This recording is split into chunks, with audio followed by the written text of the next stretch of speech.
Latiya City Expats Club is a non-profit social organisation and our speakers are volunteers.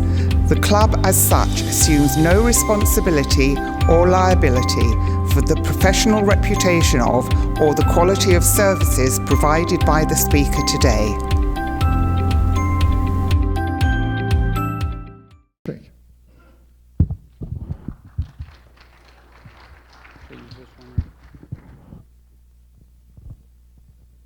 Hello? Okay.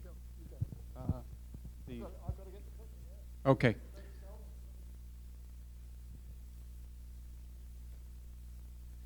I have a spoiler alert before I go too far with this.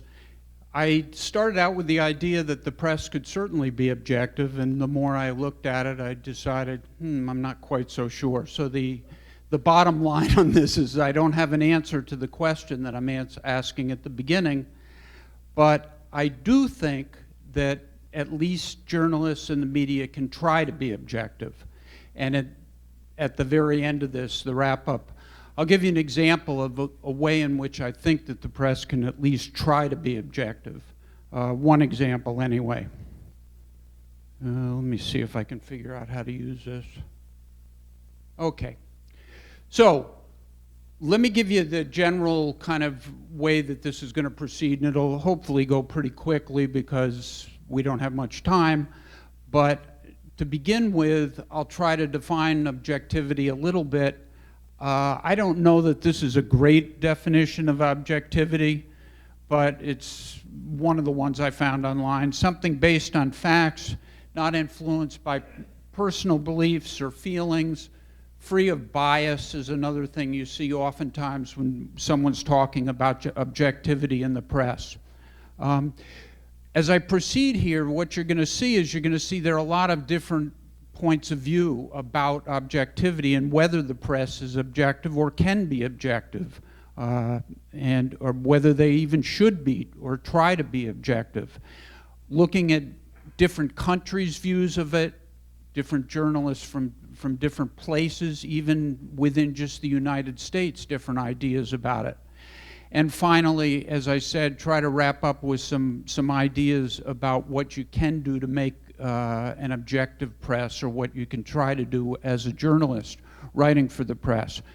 I'll also introduce at one point in here some of the codes from the journalists' associations about objectivity and what they have to say about it.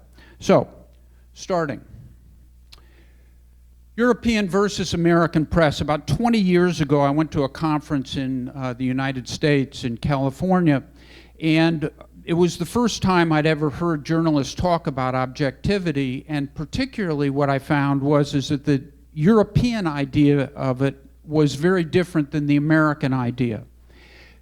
There was a panel that discussed specifically the topic of objectivity, and the European journalists all agreed that the press cannot be objective. Their point of view was there's a bias in everything that a journalist puts out. Even the subject that they choose to talk about is biased and therefore subjective, and they shouldn't try to be objective. American journalists felt that they should, and that is part of what they grew up with in a lot of the journalism schools in the United States and what they were taught. I think the European view was sort of best expressed by a former member of the British Parliament, Nick Bowles, who said that the New York Times kind of twisted itself into knots in trying to be objective and trying to put out objective kinds of stories. So here are some of the problems that I think come about when someone tries to be objective, or when the press tries to be objective. And it's something that's just been highlighted in the last month or month and a half in the news. Some of you are, of course, familiar with Fox News in the United States. And Fox News has gotten into a little bit of trouble because some of their talking heads on the station apparently were saying some things that were not in accord with the people that they were putting on during the 2020 election in the United States. I'm I'm going to also show that it's not just a sort of the conservative side that gets into problems with that, but also the liberal side. And the bottom line on that is they get into trouble because journalism is a business, and it's in the business of making money.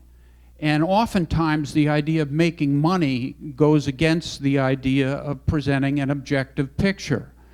For example, this is now going back several years, but the Washington Post, maybe 10 or 15 years ago, ran an editorial in which they were supporting profit colleges or for-profit colleges. Now, the problem with the editorial was, if you looked at the other liberal press in the United States, such as the Washington Post and the New York Times, they were all against these for-profit colleges and were supporting what the Obama government was doing at the time, which was trying to crack down on for-profit colleges. The Washington Post, however, I said the Washington Post, I meant the Los Angeles Times. The Washington Post, however, ran an editorial in support of the for-profit colleges. Now, that was a little odd because it was definitely against sort of the liberal viewpoint, but it wasn't so odd when you consider the ownership of the Washington Post, and their most profitable sector was Kaplan. Kaplan is very much involved with for-profit colleges, and in fact, that was the most profitable sector of the Washington Post at the time. Katharine Graham, former publisher of the Washington Post, said at one point, you know, the media in the United States are essentially commercial ventures. And we've certainly seen that most recently with Fox and how they responded to some of the reports that were coming out. This is a code. Don't bother to try to read any of this. It goes back almost 100 years. The Society of Professional Journalists is a professional journalist code in the United States. It's been revised several different times, and surprisingly, try to get back to it if I can. Let's see if I can do this. Whoops! I don't want to shine it at people. The only mention of objectivity is in the 1973 revision of the code, in which they said objectivity is a standard. What you will notice with most of these up here, doing it again, is that most of them refer to the fact of truth, seeking truth, responsibility to the public. All of these, going back nearly 100 years, are what the code was saying. And today, of course, if you look at the 2012 code, which is the most recent one, the 2112 code, it is pretty much verbatim what they did 100 years ago and what they said 100 years ago. Okay, so where do the pundits or the experts sort of get into trouble with objectivity? Well, the first one is a editorial that appeared earlier this year. Former executive editor of the Washington Post, Leonard Downey, who is now a professor at a prestigious journalism school in the United States, said that the news media must move beyond whatever objectivity meant to produce more trustworthy news.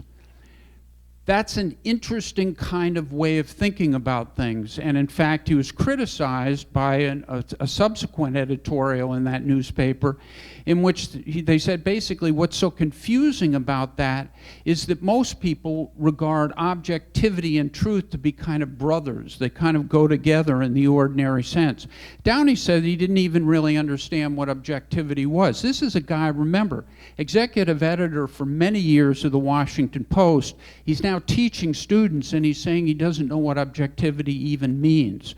And so if he's confused about it, if his subsequent students are confused about it, it's kind of no wonder that we don't really have a great idea as to what it is. Again, he ends up saying newsrooms must move beyond objectivity to build trust.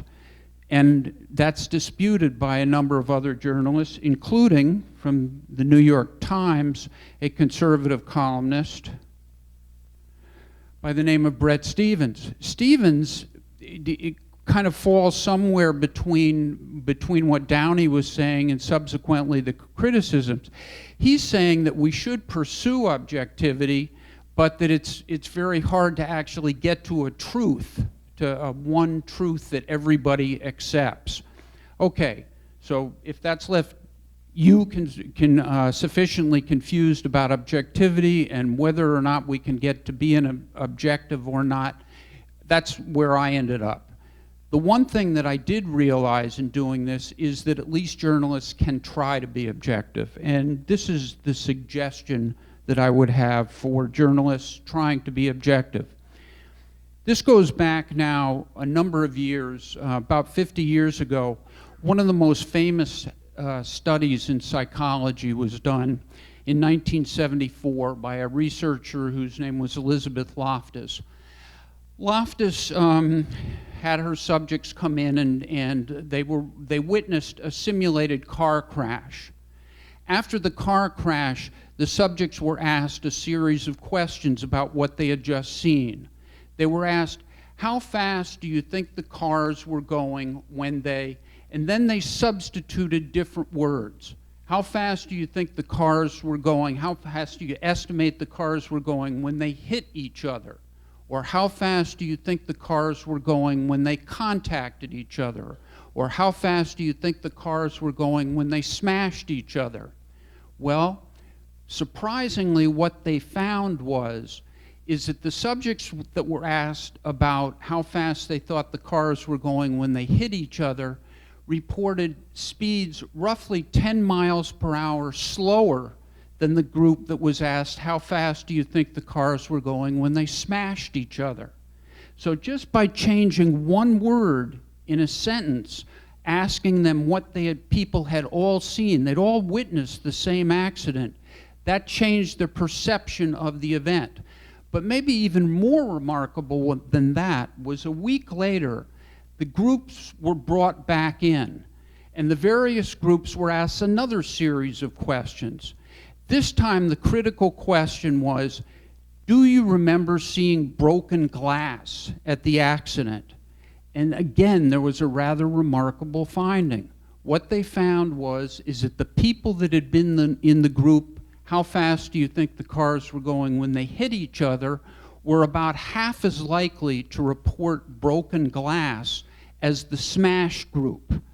And not only that, but what Loftus concluded, and I think correctly is not only could you change the perception people had by one word in a sentence, but you could also manipulate their perception of what actually had happened, because there was no broken glass in the accident.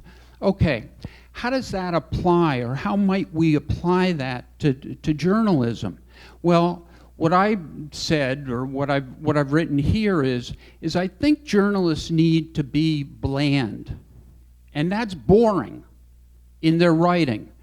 They can't go for the breaking news or the glorious types of descriptors of various events. You should use neutral kind of language. The bottom line from the Loftus study, and I think also applies to journalism, is that language matters. What you tell people in a story, what you say, how you write the story, matters as to how we are going to perceive it. Let me give you a hypothetical example. Let's make up a government. Let's say you've got a government somewhere in the world.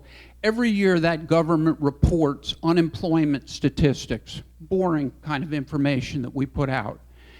Okay, so at one point a group of experts get together and they go to the government and they say, look, there's a better way to report unemployment statistics than you've been using, and in fact the government decides they're going to employ that new method. So they put out a new set of unemployment statistics which favored the new government, or which favored that government.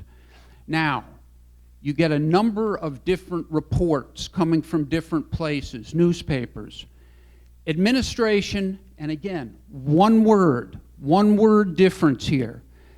Administration manipulates quarterly unemployment statistics or quarterly employment figures. Administration alters or changes or adjusts or repairs. You see how, even though we're on a continuum there of different language, that one word makes a difference in how we are going to interpret the event.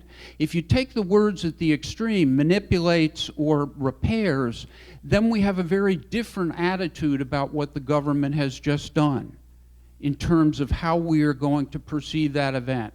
And that's what I would conclude with for you. And I think generally, if journalists try to be boring, if they try to be objective when they do their reports, those reports are going to be more objective than the ones that try to go for, you know, the catch the eyes of people. And I've said this actually for a number of years about headlines too. Headlines to me are something that just mislead readers over and over again as to what they're actually going to be seeing. Anyway, that's what I had for today. Hopefully it's something that you will like and can take with you. I have also, not that anybody can read it, but if you're interested, that's my email address. Always glad to discuss things about the media with people, and thanks for coming today.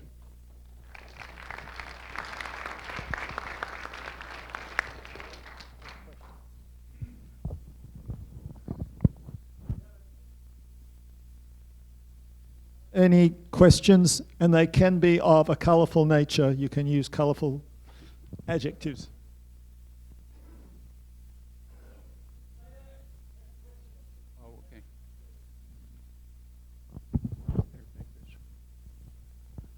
Question. In the United States, the mainstream media, why are they not required to disclose what their bias is on a regular basis when they do reporting? Great question. Are you American or not American?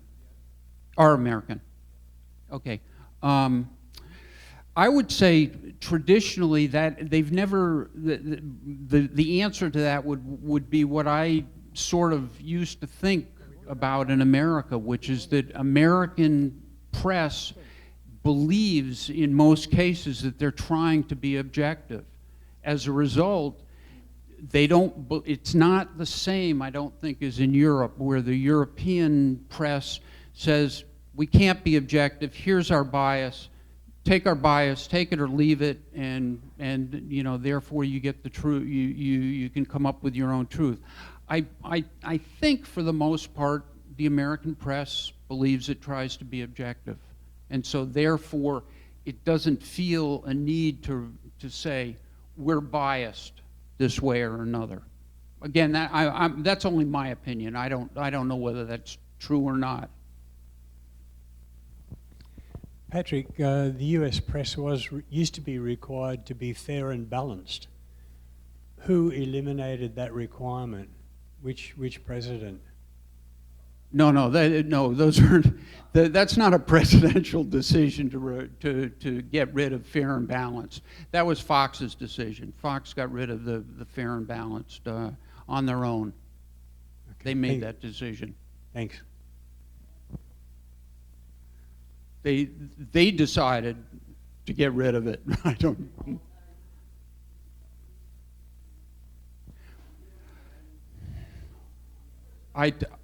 The question here is do I think large companies influence the media? Yeah, those are the kind of the two examples I think I tried to present, one on the left and one on the right, which is, you know, it's pretty clear that the Fox commentators were responsive to, you know, whoever it was that they perceived as the public or their public in what they were presenting during the 2020 election. It's also clear to me that, you know, 10 or 15 years ago that the Washington Post was presenting an editorial that they really shouldn't have put out there, you know, favoring for-profit colleges. I wrote at the time when I was writing for China Daily that it was a little bit like a woman serving as a judge in a beauty contest in which her kid was one of the contestants. Just didn't seem to me to be a real good way to make a report, even if you're out front about the fact that that's that your kid's in the contest. You still shouldn't be judging it. Yep. Hi. I've got two. Just a question that I've seen quite often lately, a thing called Operation Mockingbird. Are you aware of that? I'm not. Thank you. Yeah. Do you want to say something about it, or? Just something that I'd seen regarding world media. World media being owned by about 6 corporations worldwide. Okay. That's just a question. What is your view on that? Well, of course, what you've had in recent years is that you've had more and more. The media has become more and more of a conglomerate, and it's become. One of the criticisms of the press in the United States is that the local news has virtually disappeared. Because it's just not profitable. It's for me to run a paper in, say, Poughkeepsie, New York, or somewhere, I'm not going to make. I mean, by the way, I don't know. I'm going to plug the show just because I like it. But I think Alaska Daily is recent television show, if anybody can stream or not, is kind of interesting because it does present journalism in a relatively small market area, and at least gets into that whole area of what's happened, what happens when news gets downsized. You go back into the media history though, and groups like Hearst have controlled newspapers around the country and around the world for generations. What's your opinion now on, because the thing that the media right now detests is Twitter. Very specific, because anybody can stand up and hold the press to account, and it can go wild on Twitter with this. That's the change that the media doesn't seem to like right now, and they'll condemn all these other sources because a lot of times these people will point out the flaws that they have inside the media. And that's never been done in history before. Never been done that people are pointing out flaws in the media?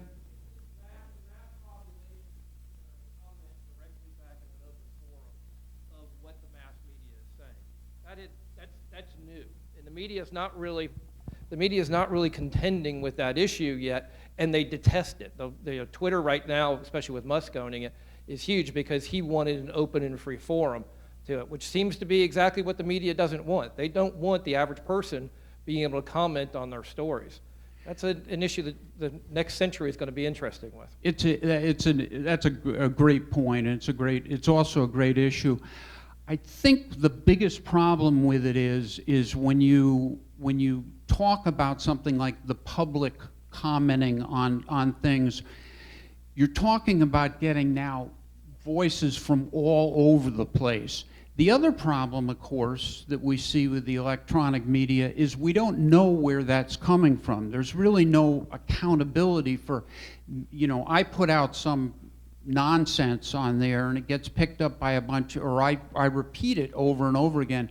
We don't know whether a lot of people believe that or just one person believes that. So I think what you're seeing in the media, and one of the criticisms you see of that, has to do with the accountability and also the fact that the voices are so fractured. I don't want to go too far with the politics on this, but one of the things that I'm interested in, because I used to write a lot about education, is there's a big movement in the United States now for parents' rights in schools.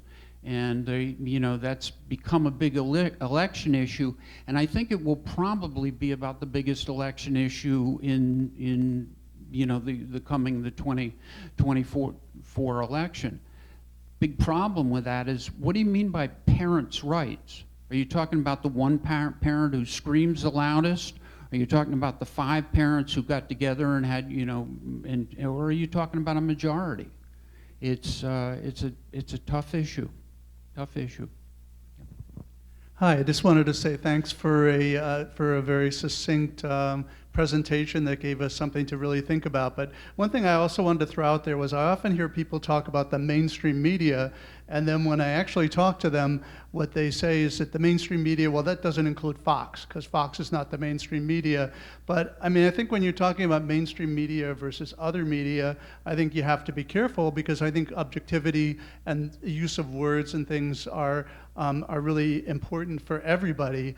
And clearly the Fox commentators that were presenting the concept, once they realized that Newsmax was biting at their heels, the Fox commentators, despite their own personal beliefs, as we've seen from texts, had to kind of support the, Trump's idea that he had actually won the election. And another thing I think that's really interesting also about objectivity is that I think everybody in this room probably could agree that when we saw what transpired on January 6th at the U.S. Capitol, we were kind of shocked. I remember being shocked. But now the story is out by some of the main media that these were just tourists that happened to be wandering into the Capitol building that day. But I remember when I first saw that, I thought to myself, oh my God, this is a shocking thing that people have broken into the Capitol and are looking for people and stuff like that. But now there seems to be a real split in our country, in the United States, meaning our country, about what really happened that day. Was it a bunch of tourists who just wanted to be patriotic, or was it the FBI and some kind of crisis players that were in there, or was it actually people that were trying to kind of disrupt the legitimate process in the United States? So I think it's really interesting, your topic. Thank you. Thank you. And I point out to you that the idea of like seeing that event over and over again, because I've taught psychology and I wrote about it for various periodicals. I'm always interested when an issue comes up that psychology can be applied to it.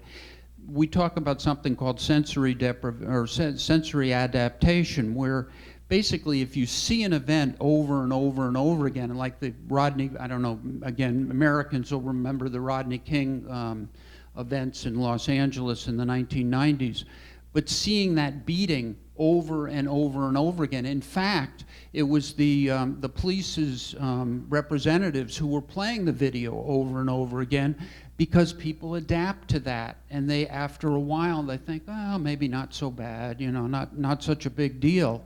And I think to a certain extent that's maybe what's happened with the January 6th events too. You're right. There is 2 media outlets in America. Mainstream media, and you want to say Fox. That's fine. But mainstream media is run by corporations. Fox asks questions that other media outlets fails to do. Only example I'm going to give you is a Hunter Biden laptop issue. No mainstream media wanted to touch it. Now you answered that one. So I'm not a pro 100% Fox guy, but the mainstream media in America is dead, period.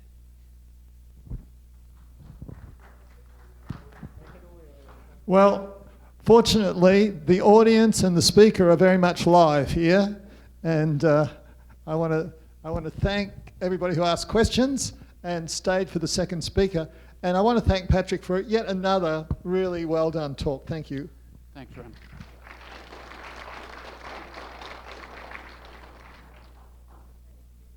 Yeah, I always think your talks make people think, and that's a hard thing to do sometimes. So thanks again, Patrick, for such a wonderfully done presentation. Next week we've got another very experienced and well-regarded speaker coming back, Barry